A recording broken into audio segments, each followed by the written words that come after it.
दोस्तों, आज का ये वीडियो उन लोगों के लिए है जो गर्लफ्रेंड, बॉयफ्रेंड, पार्टनर, दोस्त ढूंढने के लिए डेटिंग ऐप्स का सहारा ले रहे हैं या फिर फ्यूचर में लेने वाले हैं। क्योंकि जो ठग है उन्होंने अब खुद को अपग्रेड कर लिया है और अब वो डेटिंग ऐप्स का इस्तेमाल कर रहे हैं आपको ठगने के लिए।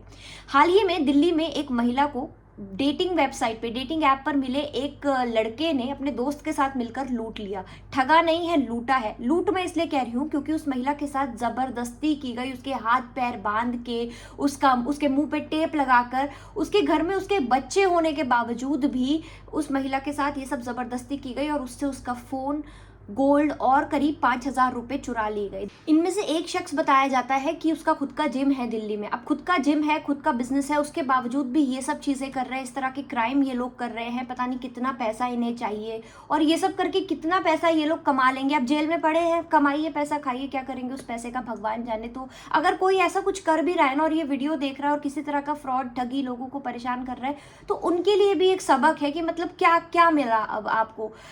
खैर, इस तरह के लोगों को समझना समझाना ये हमारे बस में नहीं है। हमारे बस में सिर्फ इतना है कि हम खुद को, अपने बच्चों को, अपने फ्रेंड्स को, रिलेटिव्स को इस तरह की ठगी या लूट का शिकार होने से हम बचा सकें। कैसे बचना है, क्या सब प्रिकॉशंस लेने हैं डेटिंग ऐप्स का इस्तेमाल करते वक्त, वो सब हम इस वीडियो में समझेंगे। लेकिन उससे पहले इस मामले को ज़रा अच्छे से समझते हैं। ये जो महिला है, जो पीड़ित महिला है, ये करीब 35 साल की ये महिला थी जिसका डाइवोर्स हो चुका है और 2 बच्चे थे। अब ये डेटिंग साइट पर एक शख्स से मिलती है जिसकी उम्र अराउंड 28 साल की है। उस आदमी ने फेक प्रोफाइल बनाई है क्योंकि जो उसका एक्चुअल नाम है वो उसके डेटिंग ऐप पे जो नाम है उससे अलग था। तो अलग गलत नाम और कुछ फोटोज ऐड करके उसने एक प्रोफाइल बनाई। प्रोफाइल पे इन लोगों ने आपस में बातचीत करी, मैच बना, लड़की और लड़का ये आपस में बातचीत करने लगे, फिर मिलने का प्लान बना। तो मिलने के लिए एक बार उस लड़की ने, महिला ने अपने घर पे इसको बुलाया। तो ये अकेले नहीं आता है, ये आता है अपने एक दोस्त के साथ, दिन के वक्त में दोस्त के साथ आता है। दोस्त ड्राइंग रूम या घर में और एरियाज में है और ये लोग दोनों अपना अलग टाइम स्पेंड कर रहे होते हैं। इधर ये टाइम स्पेंड कर रहे हैं, उधर जो दोस्त है, जो लड़के के साथ आया है, वो फोन पे बातें करते हुए पूरे घर में घूम रहा है, दौरा कर रहा है, रेकी कर रहा है कि कहाँ पर क्या है। उसके बाद वो लोग वहाँ से चले जाते हैं। अब महिला को अब तक पता नहीं है कि ये जो दोस्त आया है ये क्या है, क्यों है और क्या कर रहा है। लेकिन फिर शाम को मिलने का प्लान होता है, रात में दोबारा मिलने का प्लान बनता है इन दोनों के बीच में। तो रात को अराउंड 10 बजे के करीब ये दोनों लड़के फिर से आ जाते हैं। तो बातचीत होती है महिला और इस लड़के के बीच में, लेकिन वो अपने दोस्त को भी लेकर आया है, रात में भी लेकर आया है और आते हैं घर में, कुछ देर बैठते हैं और कुछ देर बैठने के बाद फिर ये दोनों मिलकर उसके साथ जबरदस्ती उसके हाथ पैर बांध के, उसको असॉल्ट करके, मार के और उसके मुंह पे टेप लगा के ये उसको लूटते हैं। घर से सोना, 5,000 रुपये बताए जा रहे हैं और उसका मोबाइल फ़ोन लेकर ये लड़के फरार हो जाते हैं। पुलिस ने जो इस पूरे मामले पर कहा है वो ये कहा है कि ये लड़के पहले भी इस तरह का फ्रॉड जो है, इस तरह की लूट जो है वो कर चुके हैं। लेकिन यहाँ पर एक बड़ा समस्या बड़ी ये है कि किसी ने भी आज तक इनकी और कंप्लेन नहीं करी। तो इस जो पूरे मामले में सीसीटीवी फुटेज निकाला गया, इनके कॉल रिकॉर्ड्स निकाले गए, इनकी हिस्ट्री निकाली गई, तो फिर पता चला कि रोहिणी में भी एक महिला थी जिसके साथ में ये व्यक्ति संपर्क में आया था डेटिंग ऐप के ही थ्रू और उसे भी इसने लूटा था। तो सिमिलर ये थी, लेकिन उस लड़की ने कंप्लेंट नहीं की थी। वो तो पुलिस उस तक पहुंची तहकीकात के वक्त। अब होता यही है इस तरह के मामलों में कि चाहे लड़कियां हों चाहे लड़के हों, मैं कुछ और एग्जांपल्स भी आगे दूंगी जहां पर लड़कियां इस तरह के फ्रॉड करती हैं। अब लड़कियां हों या लड़के हों, होता क्या है कि लोग डरते हैं कि भाई हम डेटिंग साइट्स पर हैं। एक आ ही जाता है कि लोगों को नहीं बताना चाहते, दुनिया को नहीं बताना चाहते कि हम किसे डेट कर रहे हैं, डेटिंग साइट्स पे हमारे साथ ऐसा हो गया, हम इतने, या उनकी पर्सनल लाइफ में क्या चल रहा है, रिलेशनशिप्स में क्या चल रहा है। अब इस महिला को ही देखिए, उसका डाइवोर्स हो गया था, बच्चे थे, तो हो सकता है कि वो अपने लिए एक पार्टनर ढूंढ रही हो, एक जेन्युइन पार्टनर ढूंढना चाहती हो या एक दोस्त ढूंढना चाहती हो, जो भी है। लेकिन इसको आप दुनिया के सामने नहीं लाना चाहते, इसीलिए आप डेटिंग साइट्स का इस्तेमाल कर रहे हैं। तो लोग इसकी कंप्लेंट नहीं करते फ्रॉड होने के बावजूद भी। तो इन लड़कों के साथ भी यही था, ये दोनों मिलकर इस तरह के कई बार फ्रॉड कर चुके हैं, यहाँ तक कि प्रॉपर लूट भी कर चुके थे पहले। तो उनका अच्छा खासा एक क्रिमिनल रिकॉर्ड है पुलिस के पास। यहाँ पर एक चीज़ जो हम सबको ध्यान रखनी है वो ये है कि इस लड़के ने क्या किया कि डेटिंग ऐप पर अपना जो अकाउंट बनाया उसे वेरीफाई नहीं किया। वेरीफाई करने का मतलब क्या होता है कि जब भी आप एक डेटिंग साइट पर जाते हैं तो वहाँ पर एक वेरिफिकेशन का ऑप्शन आता है। वेरिफिकेशन का मतलब है कि जो फोटोज़ आपने उसमें डाली हैं या अपने बारे में जो बातें डाली हैं, जो अपना नाम डाला है, वो सब चीज़ें वेरीफाई करती है ऐप। और ये सभी ऐप्स में होता है। वेरीफाई कैसे किया जाता है? जैसे ही आप वेरिफिकेशन ऑन करेंगे, वेरिफिकेशन पे क्लिक करेंगे, तो जो ऐप वाली जो कंपनी है वो आपको वीडियो कॉल के ज़रिए आपके सारे फ़ोटोज़ को ट्रैक करती है और फेस रिकग्निशन के ज़रिए आपके सारे फ़ोटोज़ को वेरीफाई कर लेती है कि ये आप ही हैं जिसने ये अकाउंट बनाया है। दूसरी चीज़, आपका वो लोग आधार चेक करते हैं या पैन कार्ड या आपकी डॉक्यूमेंट्स चेक करते हैं, जिससे आपका जो नाम है वो भी वेरीफाई हो जाता है। तो ऐसे केस में क्या होता है, जब अपनी प्रोफाइल वेरीफाइड होती है तो वहाँ पर फ्रॉड के चांसेस कम होते हैं, क्योंकि लोगों को भी तो डर है ना कि हमारा डॉक्यूमेंटेशन, हमारा फेस, सारी चीज़ें रिकॉर्ड में है। अब इस आदमी ने क्या किया था, इसने अपना जो अकाउंट है वो वेरीफाई ही नहीं किया था। वेरीफाई करना, और कई सारी जो ऐप्स हैं वो ये कंपलसरी करती हैं कि आपको वेरिफिकेशन करना ही पड़ेगा, लेकिन कुछ समय दे देते हैं कि आप थोड़ा टाइम ऐप चलाइए, देखिए कि आपको कैसा लग रहा है, आपको ऐप पसंद है नहीं है, जो भी है, उसके बाद वो वेरीफाई के लिए आपको नोटिफिकेशन भेजती है। इसने इतने ही समय में, जितने समय तक वेरीफाई नहीं किया था अकाउंट, इतने ही समय में इस महिला से बात करी, उसके बाद अपना अकाउंट डिलीट भी कर दिया। तो ये एक समस्या है कि लोग वेरीफाई नहीं करते और लोग चेक नहीं करते हैं। तो आपके लिए जब भी आप किसी डेटिंग ऐप पर जाएं, देखिए डेटिंग ऐप्स पर अकाउंट बनाना, लोगों से बात करना, नए लोगों से मिलना या फिर अपने लिए एक पार्टनर खोजना ये गलत नहीं है, क्योंकि हम सबको पार्टनर की ज़रूरत होती है, तो हमें चाहिए, तो हम या कुछ किसी तरह के सिचुएशन से हम गुजर रहे हैं, तो we want people to with whom we can share things, और डेटिंग ऐप्स उसके लिए एक ज़रिया है, गलत नहीं है पूरी तरह से, लेकिन आपको सावधानी ज़रूर बरतनी है। तो जब भी आप डेटिंग ऐप पर कहीं पर भी अपना अकाउंट बना रहे हैं तो उसे एक तो वेरीफाई कर लें। दूसरा, जब आप किसी से बात कर रहे हैं तो वहाँ लिखा होता है उनकी प्रोफाइल में, दिस प्रोफाइल इज़ वेरीफाइड, ये प्रोफाइल वेरीफाइड है। तो जो प्रोफाइल वेरीफाइड है, आप उसी प्रोफाइल पर जा कर के उन लोगों से बातचीत आगे बढ़ाइए। अगर वो वेरीफाइड नहीं है तो वो कितना ही आपको अच्छा लगे, वो सुपरस्टार ही क्यों ना हो, मॉडल क्यों ना हो, कुछ भी हो, वो लड़का या वो लड़की कितनी ही खूबसूरत क्यों ना हो, आप उस झांसे में ना पड़ें, क्योंकि बहुत चांसेस हैं कि वो फ्रॉड हो सकता है। दूसरी तरह की जो ठगी डेटिंग ऐप्स के ज़रिए हो सकती है वो ये है कि लड़कियां इसमें इन्वॉल्व होती हैं। यहाँ पर क्या होता है कि लड़कियां आपको कुछ सेलेक्टेड रेस्टोरेंट्स या बार में लेकर के जाएंगी, जहाँ पर पहले से ही उनका टाई अप होता है, पहले से उनकी बातचीत होती है। इनफैक्ट कई सारे रेस्टोरेंट्स लड़कियों को हायर कर रहे हैं ये काम करने के लिए। यहाँ पर आपको डेटिंग ऐप्स पे लड़की मिलेगी, वो आपको रिक्वेस्ट करेगी या बातें करती कि हाँ ये लॉन्च बहुत अच्छा है, ये रेस्टोरेंट बहुत अच्छा है, हम यहाँ चलते हैं। और वहाँ जाने के बाद आप कुछ चीज़ें ऑर्डर कर रहे हैं और आपका एक बड़ा बिल आ जाता है। फिर बड़ा बिल आता है तो आप चेक करते हैं क्या कितने का है, तो वो कहते हैं हाँ भाई ये तो है ही इतने का यहाँ पर। दूसरा, फिर अगर आप वो पे नहीं करेंगे तो उनके बाउंसर्स हैं वहाँ पर। तो ये सारी चीज़ें आपको एक ट्रैप होती है कि अब आपको वो बिल पे करना ही है। ऐसे हाल ही में एक खबर आई थी जहाँ पर एक लड़के को इस तरह से फंसाया गया था कि एक लॉन्च में लड़की लेकर गई थी और वहाँ पर उसका एक दो कुछ ड्रिंक्स के बाद 15,000 का बिल आ गया था। तो उसने इस चीज़ को सोशल मीडिया पर डाला था। अब मैं आपको एक और एग्जांपल देती हूँ। ये तीसरा तरीका है जिसका इस्तेमाल लोग कर रहे हैं डेटिंग ऐप्स पे पैसा ऐडने के लिए।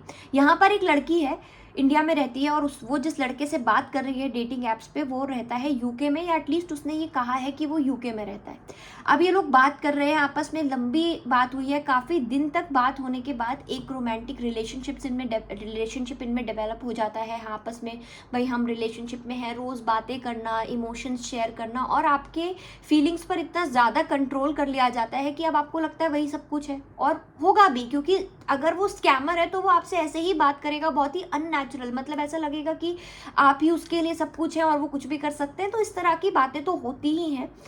खैर, अब उस लड़के ने ये बोला कि वो इस लड़की से मिलने के लिए इंडिया आ रहा है। अब जब वो इंडिया आने की बात कर रहा है तो ये भी खुश हो जाती है कि मैं बहुत समय के बाद जिस लड़के से मैं प्यार करती हूँ वो इंडिया आ रहा है, और भी चीज़ें हुई होंगी आगे, बातचीत, शादी, ये वो। तो अब ये लड़का उसको ये बताता है कि किसी तरह के कुछ पेमेंट फेलियर्स या कुछ प्रॉब्लम्स हो रही हैं, फाइनेंशियल प्रॉब्लम्स या ट्रांजैक्शन से रिलेटेड प्रॉब्लम, जिसकी वजह से वो आ नहीं पा रहा है इंडिया। अब उसे इंडिया बुलाने के लिए, उससे मिलने के लिए इस लड़की ने उसे 4 से 5 लाख रुपए ट्रांसफ़र कर दिए। उसके बाद से उसने बात करनी छोड़ दी, उसने अपने कॉन्टैक्ट्स कट कर लिए। तो ये एक तरह का फ्रॉड है। स्टार्टिंग में क्या होता है कि ये लोग कुछ पैसा भेजते भी हैं, आपको 5,000 10,000 कुछ कुछ भेजेंगे पैसा, है ना, कि ये आपके लिए गिफ्ट है, खाने के लिए कुछ भेज दिया, कुछ गिफ्ट भेज दिया। उसके बाद अचानक से एक बड़ा अमाउंट आपसे मांग लिया। अब मैं ही आपसे बोलूँ, बात कर रहे हैं नॉर्मल, बहुत दिन तक बात हो रही है, 1 महीना 2 महीना, फिर सडनली अपनी कोई परेशानी बता दूँ कि भाई मेरे को मेरे घर में कोई बीमार है, मुझे इलाज के लिए पैसा चाहिए, मेरे को यहाँ अप्लाई करना है, मुझे उसके लिए पैसा चाहिए, मैं तुमसे मिलने आ रही हूँ, मुझे उसके लिए इतना पैसा चाहिए, तो सामने वाला इंसान उसे ट्रस्ट करके दे ही देगा। तो आपको बस यही नहीं करना है। डेटिंग ऐप्स पर आप जाओ, बात करो, जो करना है करो, लेकिन पैसे का ट्रांजैक्शन बिल्कुल भी मत करना, चाहे वो कुछ भी हो जाए। वहाँ पर अगर आप कर देते हैं तो फिर वो उसके बाद बचना उस चीज़ से मुश्किल है। अब ये तो हुई 3 तरीके। अब एक और एग्जाम्पल मैं आपको देती हूँ कि कैसे इस तरह की ठगी की जाती है। एक और ऐसे ही फॉरेन में रहने वाले एक लड़के ने एक लड़की को किस तरह से ठगा था कि उसे बोला कि मैंने तुम्हारे लिए एक गिफ्ट भेजा है और वो गिफ्ट की वैल्यू लाखों में होगी। इस लड़की ने पहले बहुत मना किया कि नहीं नहीं मुझे नहीं चाहिए, जो आमतौर पर लोग करते हैं, लेकिन उसके बाद उसने फोर्स किया, अरे नहीं मैं तुम्हारे लिए ले चुका हूँ, कुछ भी हो सकता है, कुछ भी हो सकता है वो गिफ्ट। अब वो गिफ्ट की जो वैल्यू है वो लाखों में है। उसने उसको भेज दिया, एड्रेस मांगा है, सब कुछ हो गया। अब उस लड़की के पास एक कॉल आता है कि भाई हम कस्टम्स डिपार्टमेंट से बात कर रहे हो, और इस तरह के फ्रॉड बहुत हुए हैं कस्टम्स वाले। कस्टम डिपार्टमेंट से बात कर रहे हैं, आपका एक पैकेज आया हुआ है लेकिन वो यहाँ से आगे हम नहीं बढ़ा सकते हैं क्योंकि उसके कुछ डॉक्यूमेंट्स पूरे नहीं हैं। अब आपको उसके लिए पैसा देना पड़ेगा। पैसा कितना देना पड़ेगा? तो करीब उस लड़की ने 40,000 रुपये पे करे उस जो भी पैकेज था उसके लिए। अब वो ना पैकेज कभी था, ना कभी आया, ना कभी पहुंचा, लेकिन इस लड़की ने उसको वहाँ से निकलवाने के लिए, क्योंकि उसने सोचा अच्छा उससे भी बड़ा गिफ्ट है। अब इस लड़के ने भी पूरा उसको कन्विंस कर लिया था कि तुम्हारे लिए मैं गिफ्ट भेज रहा हूँ, सकता है पिक्चर्स भेजी हूँ गिफ्ट की, तो जो भी हो जाए भाई वापस कर दो, रख लो वहीं पर। लड़का चाहे तो खुद उसको वहाँ से निकाले, लेकिन आपको किसी भी तरह से ट्रांजैक्शन नहीं करना है, अपना पैसा नहीं देना है। तो ये कुछ तरीके होते हैं जिस तरीके से लोग मैट्रिमोनियल साइट्स पे या डेटिंग साइट्स पर लोगों को ठग रहे हैं। तो इस ठगी से आपको बचना है। अभी ये बातें, ये एग्जाम्पल्स आपको बहुत छोटे लग रहे होंगे, लेकिन नेशनल क्राइम रिकॉर्ड्स ब्यूरो की एक रिपोर्ट के मुताबिक 2023 में करीब 200 करोड़ रुपए के फाइनेंशियल लॉसेस हुए हैं डेटिंग ऐप्स पे जो स्कैम होते हैं उसके चलते। तरह तरह के हथकंडे ये स्कैमर्स अपनाते हैं डेटिंग साइट्स पे लोगों को फंसाने के लिए। ऐसे आपसे बात करेंगे, इस तरह की उनकी प्रोफाइल होगी कि आपको लगेगा कि ये तो कोई मॉडल है, ये तो लड़की इतनी सुंदर है, ये लड़का इतना फिट है, ये बहुत अट्रैक्टिव है, इतनी अट्रैक्टिव प्रोफाइल्स होंगी, बातचीत करने में बहुत फ़नी, बहुत अट्रैक्टिव, बहुत इमोशनली कनेक्टेड, आपका ट्रस्ट गेन करने के लिए, आपको इमोशनली अपने ऊपर डिपेंडेंट बनाने के लिए, आपकी फीलिंग्स के ऊपर पूरा कंट्रोल रखने के लिए ये लोग एक्सपर्ट होते हैं। तो इनकी बातें ऐसी होंगी इतनी जेन्युइन कि आप कभी इस बात का अंदाज़ा नहीं लगा पाएंगे कि जिससे मैं बात कर रही हूँ वो एक रियल पर्सन है ही नहीं। तो वेरिफिकेशन इस मामले में बहुत इंपॉर्टेंट है। कुछ चीज़ें आपको हमेशा ध्यान रखनी है। अकाउंट्स हमेशा वेरीफाइड होने चाहिए, उन्हीं को डेट करें जो अकाउंट्स वेरीफाइड हों। किसी भी ऐप पर मत चले जाइए जो ऐप्स पॉपुलर है, क्रेडिबल है, जहाँ पर वेरिफिकेशन मस्ट होता है, उस तरह की ऐप्स आप इस्तेमाल कीजिए, डेटिंग ऐप्स। अगर आप किसी से मिल रहे हैं तो कौन सी जगह पर आप मिल रहे हैं उस चीज़ का खास ख्याल रखिए। आप अपने घर पर पहले बार में किसी को मत बुलाइए या किसी के घर पहली बार में मत जाइए, और ये लड़का और लड़की दोनों पर ही बराबर लागू होता है। आप किसी के घर पहले अटेम्प्ट में मत जाइए क्योंकि आपको नहीं पता वहाँ आपके लिए क्या प्लान हो। लड़कियाँ इस तरह से बहुत फंसाती हैं कि आपको घर पे बुला लिया, फिर कुछ कुछ लोगों के साथ मिलकर आप पर पुलिस केस भी हो सकता है। तो ये चीज़ें आप मत करिए। लड़की है तो किसी के घर मत जाइए, डायरेक्टली किसी के साथ ऐसी जगह पर मत जाइए जहाँ से आप बहुत ज़्यादा फेमिलियर ना हो। कोई ऐसी कॉमन स्पॉट लीजिए जहाँ आप भी पहले गए हो, वो भी पहले गए हो, या आसपास हो जहाँ पर दोनों ही लोग कंफर्टेबल हो सके। इस तरह के स्पॉट्स लीजिए। तो कहाँ आप मिल रहे हैं पहली मीटिंग में, वो बहुत ज़्यादा ज़रूरी हो जाता है। मनी ट्रांजैक्शन एटलीस्ट इनिशियल 2-3 महीने में आप किसी को जानते हो, मिले हो, या जब तक आपका कनेक्शन बॉन्ड इतना स्ट्रॉन्ग ना हो गया हो कि आप उसकी फैमिली में उस इंसान को सबको जानते हो, उसका पूरा बैकग्राउंड जानते हो, कोशिश कीजिए। देखिए किसी भी तरह का ट्रांजैक्शन करने से पहले, किसी को पैसा देने से पहले, एटलीस्ट ये मैट्रिमोनियल और डेटिंग साइट पर आप इतना ज़रूर पता लगा लें वो इंसान काम कहाँ करता है, और जो वो बता रहा है तो कभी वीडियो कॉल पे, कभी किसी तरह से उसे वेरीफाई कर लें। सुनने में बहुत अजीब लगता है, क्योंकि हम किसी पे ट्रस्ट क्यों ना करें, बहुत सारे अच्छे लोग भी हैं, बहुत जेन्युइन प्रोफाइल्स भी होती हैं, 90% जेन्युइन प्रोफाइल्स भी होती है, लेकिन वो 10% में से अगर कोई एक निकला तो क्या करेंगे।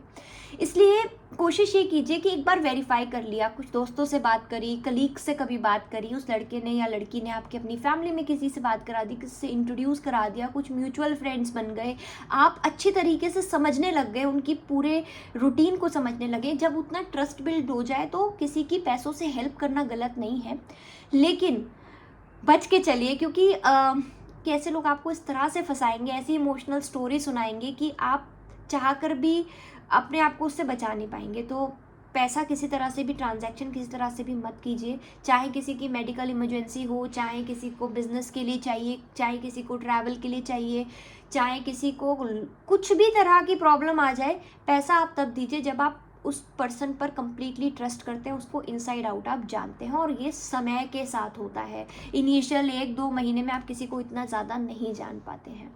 तो इन सभी बातों का आप खास ख्याल रखिए, सतर्क रहिए, अपने बच्चों को, अपने फ्रेंड्स को, जो लोग आगे डेटिंग साइट्स पर जा सकते हैं या अभी डेटिंग साइट्स यूज़ कर रहे हैं, उन सब तक इस वीडियो को शेयर कीजिए, और आप खुद भी इस तरह की चीज़ों से बच के रहिए। अगर आपके साथ ऐसा कोई स्कैम हुआ है, फ्रॉड हुआ है, तो कमेंट सेक्शन में मुझे ज़रूर बताइए, और तब तक के लिए आप सेफ रहिए, अलर्ट रहिए और अपनी डेटिंग को एंजॉय कीजिए। Thank you.